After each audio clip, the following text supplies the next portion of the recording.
Kryeministri Kristian Mickoski informoi se në fund të kësaj jave do të mbahen takime kyçe me partnerët e koalicionit, me të cilët temë kryesore e bisedës do të jetë rikonstruimi paralajmëruar i kabinetit qeveritar. Duke u përgjigjur pyetjeve të gazetarëve për takimet me partnerët, Mickoski theksoi se takimet me Vlen dhe Znam tashmë janë planifikuar. Mickoski vuri theks së veçantë dhe marrëdhënieve brenda koalicionit qeveritar, duke theksuar se bashkëpunimi midis VMRO DPMNE-s dhe Vlenit vazhdon të ecë në mënyrë të qëndrueshme dhe pa pengesa, ashtu siç thotë se ka ndodhur deri më tani. Takimet me partnerët e koalicionit nga Vlen dhe Znam janë planifikuar për të premten dhe të shtunën. Përndryshe, tash nuk jemi para zgjedhjeve. Tani jemi në gjysmën e dytë të mandatit. Kemi një bashkëpunim jashtëzakonisht korrekt dhe miqësor me Vlenin. Pres që kështu të vazhdojmë. Si konfirmim për bashkëpunimin e suksesshëm të koalicionit, ai referuar rezultateve të fundit zgjedhore, të cilat sipas tij kanë dhënë legjitimitet për të vazhduar me politikat e përbashkëta.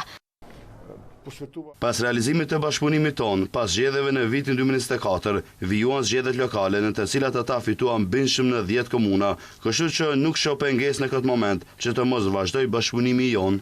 Takimet e së premtes dhe të shtunës pritet i definojnë ndryshimet e përbërjes së re të qeverisë dhe ndryshimet e mundshme kadrovike nerësore. Rikonstruimin e qeverisë, kryeministri Mickoski ka paralajmëruar të ndodhë pas ditëlindjes së VMRO DPMNE-s, e cila mbahet sonte në Strumic.